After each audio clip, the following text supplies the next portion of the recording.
Busca. Este é o 11º tópico da estrutura de pensamento.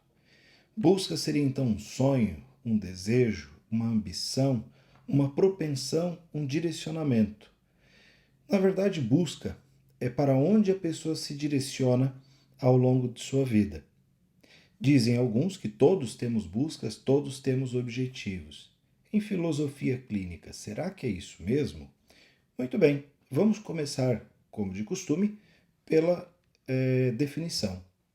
Vejam só, definição é como se denomina o devir, a esperança, o projeto pessoal, o para onde queremos ir, qual a procura imediata e a mais remota, o sonho guardado, confesso ou não. É interessante perceber aqui que a ideia do entendimento de busca dentro da estrutura de pensamento é justamente entender qual é a orientação futura do partilhante enquanto objetivo. Aqui uma pequena ilustração como exemplo. Em minha vida quero fazer o bem. Todos os dias, quando levanto, penso: como posso ajudar meus irmãos? Muito bem. Veja, aqui nós temos a ideia de um direcionamento futuro, que tanto pode ser próximo quanto muito distante, enfim, tanto pode ser algo conhecido como também não conhecido. Como que nós identificamos na historicidade? Aparecerão palavras ou expressões como quero, busco, anseio, desejo, tenho como objetivo, é minha meta, é um sonho, é para onde eu quero caminhar na vida e assim por diante. Então, neste tópico, o filósofo clínico vai à historicidade do partilhante e, tanto quanto possível, procura identificar palavras, expressões ou contextos que denunciem um objetivo, ou seja, denunciem para onde a pessoa se direciona. Aqui não vem ao caso julgar se é um bom, se é um mau, se é feio, se é bonito, se condiz com a pessoa ou não. Aqui, o que o filósofo realmente tem como objetivo é recortar os trechos e entender: é mesmo busca? Se for busca, então ele retira aqueles trechos ipsiliteris e coloca aqui nesta caixinha, que é a caixinha das buscas. E num posterior momento, quando da análise da estrutura de pensamento como um todo, o filósofo clínico entenderá quais são essas buscas: curtas, médias, longas, são confessas, não confessas, são buscas que realmente tem a ver com o sujeito, né? Falando aí num contexto um pouco mais amplo, ou são buscas que foram agendadas, objetivos que pouco, de fato, fazem sentido ao partilhante. Neste caso, nós encontraremos pessoas, então, que têm este tópico. Quando este tópico não estiver presente ou tiver pouquíssimo peso subjetivo, é muito provável que você perceberá uma pessoa que caminha e orienta a sua vida a partir de outros elementos que não sejam objetivos. Ainda que possa parecer pouco ortodoxo, olhando a maneira como se prega o entendimento das pessoas, existem sim pessoas que não têm objetivos, pessoas que não têm buscas, pessoas que caminham e orientam a sua vida a partir de outras questões. Então, pense bem, se você olhar para um colega, para um amigo, talvez até mesmo para um parente, quantas pessoas você conhece que orientam a sua vida lá pelo tópico 1 da estrutura de pensamento? Como o mundo parece? São pessoas que nascem, se desenvolvem, crescem e inclusive morrem com um script praticamente pronto. São pessoas que não têm objetivos propriamente ditos delineados dentro da sua história. São pessoas que começaram o ensino médio e o objetivo era terminar. Não era o objetivo. Era um passo a passo de uma caminhada já bem desenhada. Depois disso, tinham o objetivo de fazer medicina. Talvez esse fosse um desejo muito mais propriamente dito do mundo onde ele vivia, que ele foi agendado e então perseguia. Aqui é interessante perceber via historicidade o que de fato é busca na história de vida do partilhante, e não por prejuízos, por conceitos pré-programados ou por ideias que nós tenhamos e que se estendam a todas as pessoas. Em filosofia clínica, uma das bases para o entendimento do sujeito é singularidade. Então eu preciso entender via historicidade no espaço da interseção, o que de fato a pessoa, o partilhante, utiliza como termos que denunciem suas buscas. Dando sequência, tem algo muito interessante. Cito aqui uma professora que, com carinho e muito tempo, participa dos nossos trabalhos aqui na região. Ela trouxe em uma das aulas esta roda, chamada Roda da Vida, e ela apontou aos alunos, durante a primeira aula que eu vi esse material, ela dizia o seguinte: como está girando a sua roda da vida? Sugerindo às pessoas que cada um de nós pode ter buscas em mais de um aspecto da vida. Podemos ter buscas espirituais, buscas profissionais, saúde física, familiar, financeira, emocional, diversos outros elementos. Sugeria ela ao longo da aula que, uma vez que as nossas buscas conseguissem ter certa uniformidade dentro dessa roda, a nossa vida poderia girar, aqui utilizando obviamente um vice-conceito, de maneira mais harmônica, ou seja, de maneira mais fluida, e nós poderíamos ter uma vida menor, sem ter uma roda que girasse aos trancos e barrancos, uma roda meio quadrada. No entanto, o entendimento via filosofia clínica nos leva a olhar para esta roda da vida e nos perguntar o seguinte: se eu olhar para a vida de cada um, você olhando para a sua, existem de fato buscas espirituais ou você vive conforme o fluxo? Existem buscas profissionais ou você está dentro daquele grupo de pessoas que faz porque é preciso fazer? Existe busca por saúde física ou você é um sedentário e um sedentário assumido? Aqui existem buscas familiares ou vem o script? Entendam, aqui dentro deste ambiente, por mais que nós olhemos a vida de uma maneira como esta roda, é pouco provável que nós consigamos de fato fomentar os aspectos todos como se fossem buscas. Alguns destes aspectos da roda podem não ser buscas, podem ser agendamentos, podem ser visão de mundo, pode ser o que acha de si mesmo, sensorial e abstrato, inclusive. É importante entender então que a roda da vida como um todo, assim como aqui mostrado, não funciona de uma maneira igual para todos. Cada um terá a sua roda da vida, cada um terá os seus aspectos, se é que em muitos casos haverá roda da vida. Algumas pessoas, talvez você conheça, têm um objetivo único e exclusivamente profissional, e todo o restante fica para trás. Que roda seria essa? Não seria muito mais uma flecha, uma linha, ou qualquer outra coisa do gênero? É importante entender quando as pessoas falam de harmonia, quando as pessoas falam de o peso ser dividido, que nós precisamos buscar de maneira igual questões pessoais e profissionais. Isso parece legal, isso parece interessante e muitas vezes realmente o é. No entanto, em filosofia clínica é preciso entender que eu só consigo chegar a essa questão e inclusive recomendar qualquer tipo de orientação a partir da história de vida da pessoa. Caso contrário, eu inicio, desenvolvo e posso me enredar em teorias que pouco dizem respeito à pessoa, que está diante do filósofo. O meu partilhante pode achar teorias muito lindas, mas olhar para a própria vida e dizer: olha, eu estou no momento profissional, o resto vai ficar para depois. Alguns dirão: bom, mas ele terá um preço a pagar. Enfim, talvez de fato tenha, talvez não. Não cabe a mim, como filósofo, julgar. Não sou eu que devo dizer o que a pessoa vai fazer ou não. Via a historicidade, entender de fato para onde ela se encaminha e encaminhá-la da melhor forma possível. Muito bem. De onde poderiam vir as buscas, então? Vejam só. Relação de buscas com outros tópicos. Aqui busquei de forma simples, direta e objetiva mostrar que as buscas elas estão atreladas a outros tópicos como conteúdo. Uma busca por buscar. Sim, pode ser que algumas pessoas tenham, mas boa parte das pessoas apresentarão algo como abaixo. Vejam, como o mundo parece, o tópico 1. Pessoas que buscam dinheiro, poder, aparecer, ser populares, ou seja, pessoas que buscam coisas que são contempladas a partir da sua visão de mundo. Tópico 2, o que acha de si mesmo?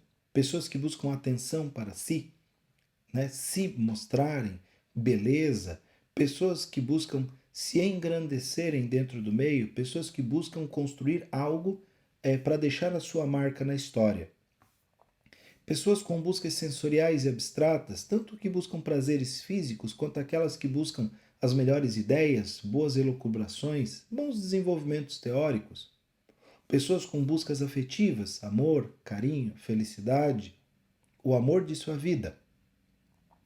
Pessoas que têm buscas com base nos prejuízos, que buscam o céu, que buscam o perdão, que buscam encontrar a verdade, e por aí vai.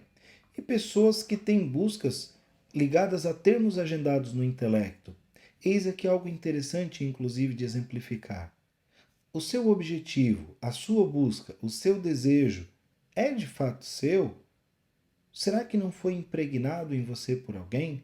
Talvez aquela casa de praia que você lutou tanto para comprar seja um sonho de seu pai, seja um sonho de sua esposa que você acabou agendando, gravando para você e tomando como seu. Os termos agendados, como já passado em aula anterior, são memórias que ficam gravadas e orientam o nosso comportamento quando situações se apresentam e estão atreladas a elas, a estes termos. Então, muitas das nossas buscas, se nós olharmos com carinho, podem ser termos agendados. Obviamente, como também pode ser que não.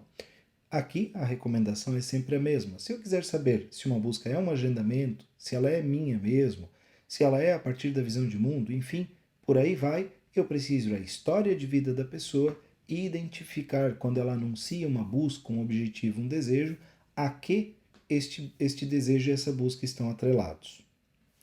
Dando sequência, é preciso aqui ter atenção com um elemento já pontuado, mas vale repetir. O filósofo clínico somente poderá conferir quais termos e expressões estão relacionados às buscas mediante o aprofundamento na historicidade da pessoa, o estudo dos contextos interligados.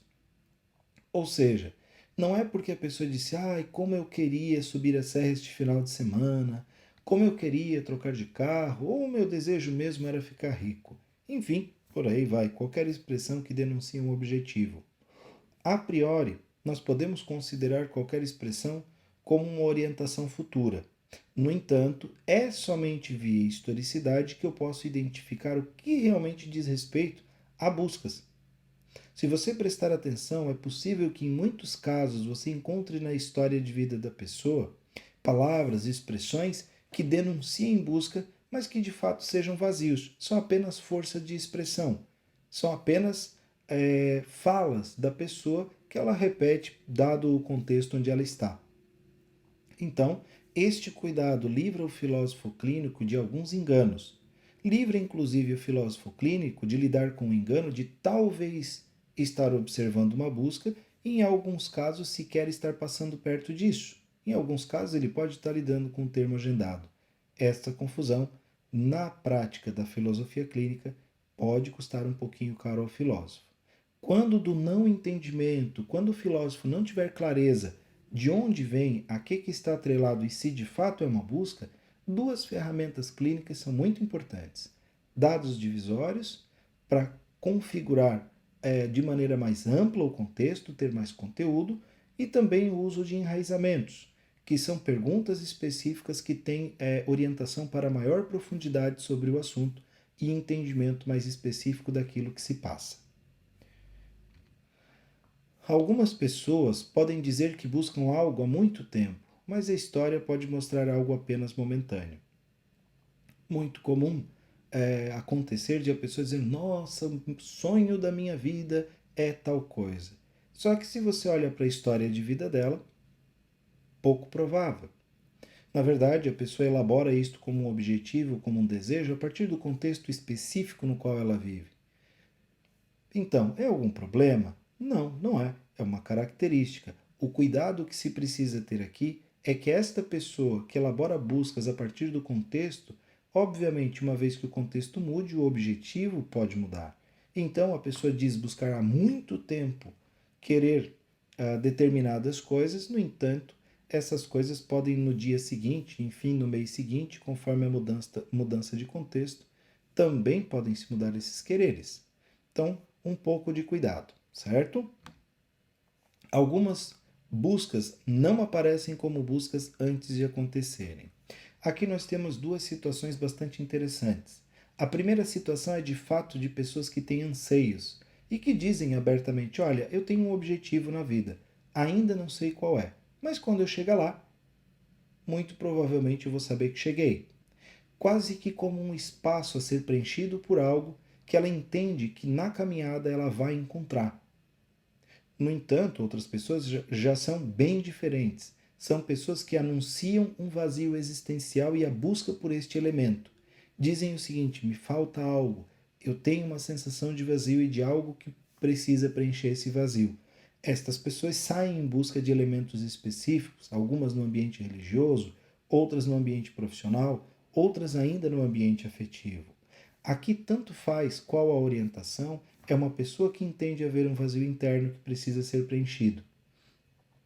No primeiro exemplo, já é uma pessoa que entende que existe algo que ela vai alcançar, que ela vai conseguir, e isto é próprio da caminhada.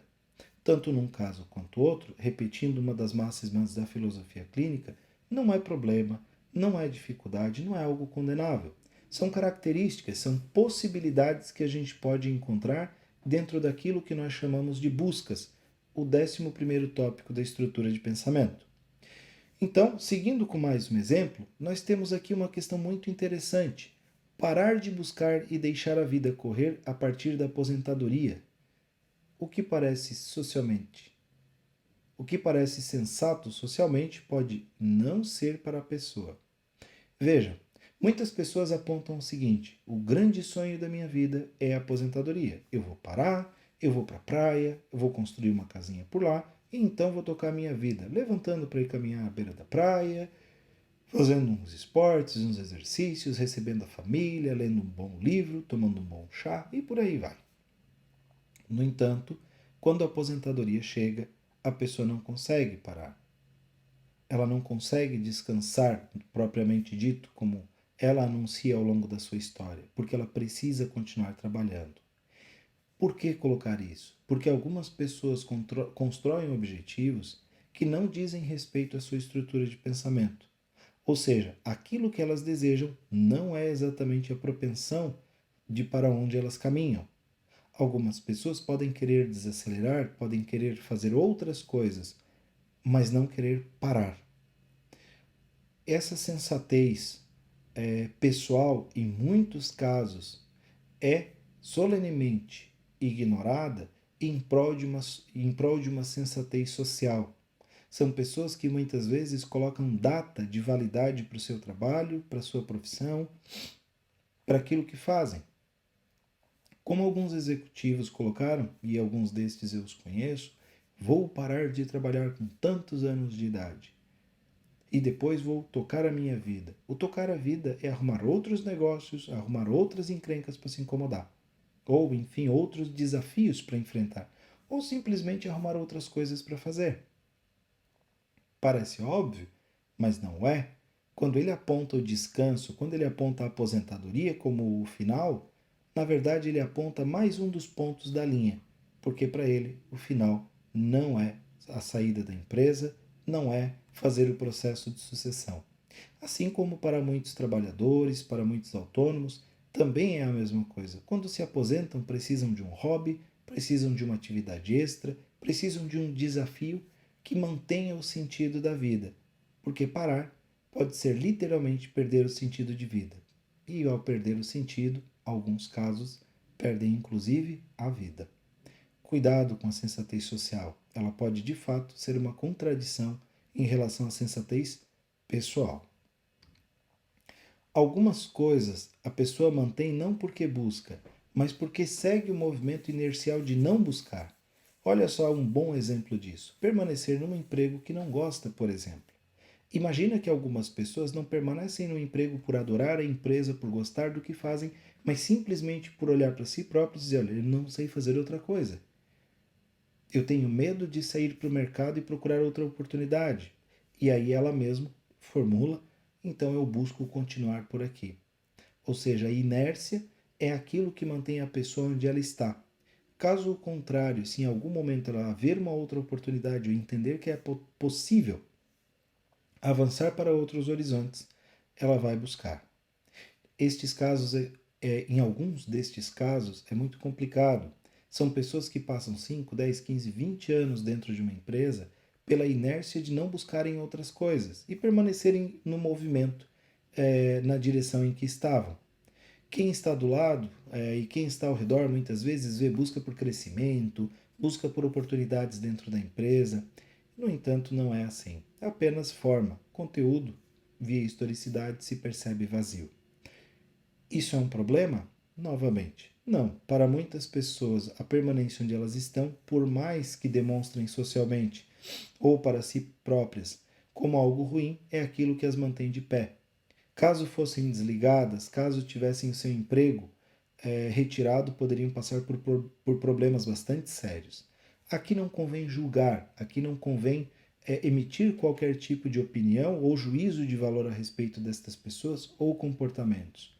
Alguns destes são ótimos profissionais e essenciais para a empresa, mas como buscas, resolveram resignar-se a não buscar. Parar de buscar não é um problema e também não conduz ao vazio existencial. Existem outras questões que podem ser alimentadas. Olha só que legal.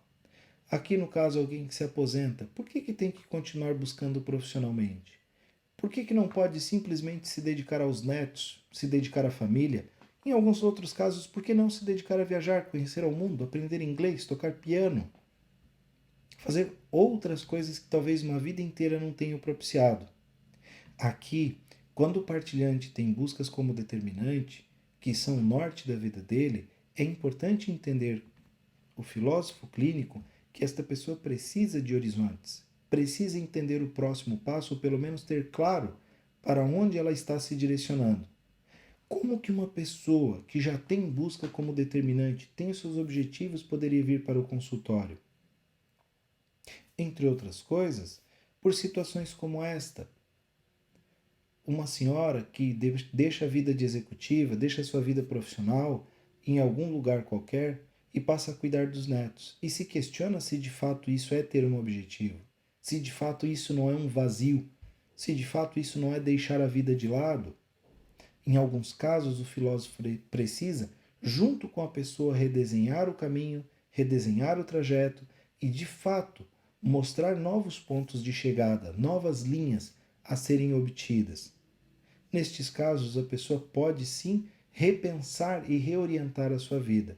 Aqui, até citando um outro exemplo, seriam pessoas que deixam de buscar no papel profissional e passam a buscar no papel pessoal, lá como sugeria a roda da vida no início. Este entendimento pode nos auxiliar e muito. Outro caso ainda dessa questão de parar de buscar, algumas pessoas se fadigam.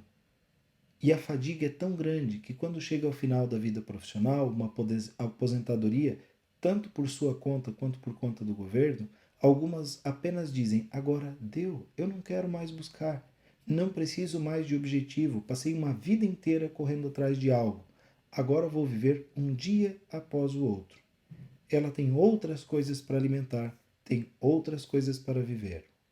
Pessoas que têm buscas como importantes também são conteúdos relevantes nas suas tomadas de decisão, nos seus encaminhamentos.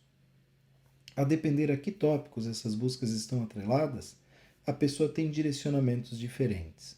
E aqui é interessante que, em alguns casos, a busca pode aparecer como tópico fraco, ou seja, pessoas que têm, justamente nos momentos mais difíceis da vida, dificuldade de saber para onde caminham, ou inclusive questionar as suas buscas e objetivos, questionar a própria caminhada em si em alguns casos. O entendimento de qual é o peso subjetivo e como é que a busca está estruturada na história de vida da pessoa, como acabei de citar, passa por uma leitura atenta e entendimento, não interpretação, para deixar claro, e entendimento da busca dentro da história de vida da pessoa. Aqui alguns exemplos de como é que a gente pode alimentar as buscas. Vejam, é interessante entender pessoas que têm buscas, repetindo aqui como determinante, muitas delas precisam ter a busca retroalimentada diariamente, inclusive como uma maneira de manter a motivação, manter o estímulo da caminhada. Olha só, agora como alimentar as buscas a partir de cada tópico. Eu acabei de conquistar meu carro novo, as minhas buscas são sempre atreladas ao tópico 1. Como o mundo parece? Qual pode ser a próxima busca? Não pode ser querer uma casa de praia, querer reformar a minha casa e assim por diante. Como seria uma busca alimentada pelo tópico 2, o que acho de mim mesmo? Agora vou montar um Instagram com as minhas melhores fotos, fazer publicações que tenham muitas curtidas. Agora vou promover a mim mesmo como filósofo, enfim, pode ser. Vou promover a mim mesmo como um youtuber, né? Ou um blogger e por aí vai. Como seria uma busca alimentada pelo tópico 4, pelos meus gostos? Poderia ser um hobby, por exemplo, né? Trabalhos com madeira, trabalhos com pano. Pode ser um esporte, o grande objetivo, aqui a ideia do gosto pelo esporte. Como seria uma busca alimentada pelo tópico 6, termos agendados no intelecto? Seriam buscas alimentadas pelo que o meu pai disse, minha mãe, um tio, uma pessoa que de fato tem em algum momento se apresentado. Aqui eu acho que vale, inclusive, salientar pessoas que alimentam buscas por contraposição. Imagina que alguém agendou aí na sua cabecinha, ou de uma pessoa que você conhece, você não consegue, você não tem capacidade. E todas as buscas que você elaborou ao longo da vida foi justamente para mostrar que você consegue, que você pode, tem potencial e capacidade. Muito bem. Buscas via termos agendados no intelecto e busca por contraposição. E também buscas alimentadas pelo tópico 28, interseção de EPs.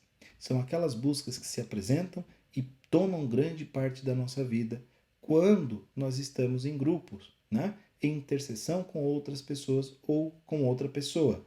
Vale salientar um bom exemplo aqui. Quantos de vocês, quantas pessoas vocês conhecem que só tiveram um norte na vida, uma orientação específica e bem pautada a partir do casamento, de um namoro?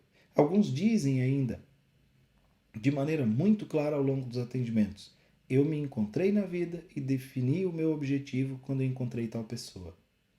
Ou seja, o relacionamento, uma amizade, talvez até um grande amigo possa ter servido como baliza e horizonte para a estruturação de seus objetivos.